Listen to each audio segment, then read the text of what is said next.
And one of his final public acts was actually to visit inmates at Rome's Regina Coeli prison.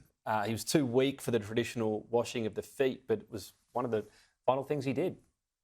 There are quite an extraordinary number of things that he did right at the beginning of his pontificate that when we look back on it now, we start to see it was, he was setting the tone of what the last 13 years was to be. I was in the square. I was teaching at the Jesuits' Gregorian University in Rome when the election was on. I was in the square when he came out on the balcony, and it was an enormous shock to absolutely everybody that Cardinal Bergoglio from Buenos Aires, a Jesuit for the first time, was now going to become the Pope. But the very first trip he did outside of Rome was, in fact, not to go and see the President of Italy or do anything like that. It was to go to Lampedusa, to the island, which was often a place where refugee boats came as they tried to get away from northern Africa to Europe. And then later he would go into that prison to Regina Coeli, Queen of Heaven in Latin, and wash the feet not only of Catholic men, but of Muslims, of people who are atheists or agnostics, are self-described. And so he was a man who started to indicate how inclusive and generous and welcoming he wanted the church to be, and his own ministry was. And I suppose that goes to the modernity that occurred on his watch. The Pope for the first time had Instagram, more women in key positions, action on climate change is something he urged, tolerance as well for divorced people, tolerance for gay people, but obviously there was a limit there. He did stop short and upheld essentially that there could not be blessings of same-sex unions. No blessings of same-sex unions, but of same-sex couples, that we could bless them. And I think he made a comment at one stage that if I bless somebody who is the CEO of a company that's doing destructive things to their employees and to the environment, that no one bats an eyelid. But if I bless a gay couple who are living very faithfully their loving vows, then people seem to get worked up. And he really did live by 1 John 1:3, where there is love, there is God. That was the litmus test for this man. And that's why I think people have responded so generously and incredibly to his death. I've had atheist friends of mine contact me today. I've had people who aren't Catholic and people who may in fact be quite angry with the Catholic Church in a variety of different ways for different reasons.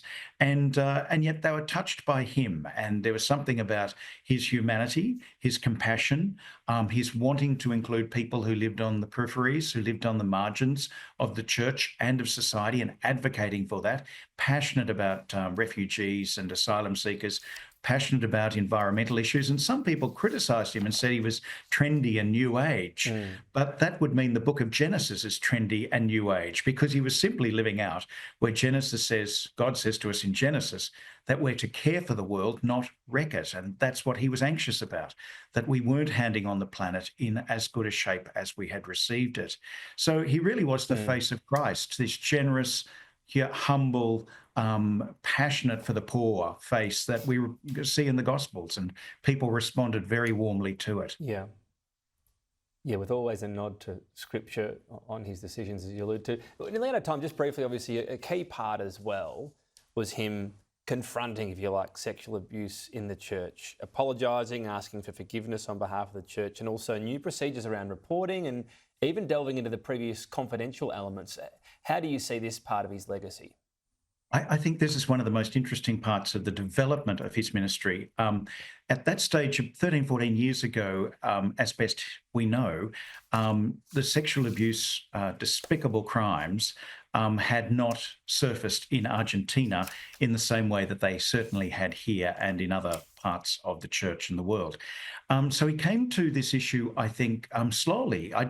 I couldn't believe the priest could do such despicable and dreadful things and such trauma inflict such trauma on people's lives and their families.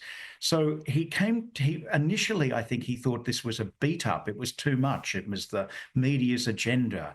And of course, he started to realize, and I don't think it took too long, he started to realize that in actual fact, this was just a despicable, dreadful crime, and it was systematic. And so he had to change his entire attitude. And he apologized to victims who he had dismissed. He changed the law. He talked about every church cooperating with civil authorities. He was the one who said the papal secret. There was a secret where you didn't tell anybody about this terrible crime if a bishop came across it in their diocese. And this was all uncovered in the Royal Commission, and much to the church's great shame. And so Francis then got with the program and also took the part of many victims. Some personally he stayed in contact with for the rest of the time of his ministry. And he would be calling them and making sure they're okay and reaching out to them. And it was also true that he then said to bishops and priests there was zero tolerance in the church for anybody with who's convicted of pedophilia. Richard, Leonard, an auspicious day. We appreciate your time today. Thank you. Thanks very much, Tom.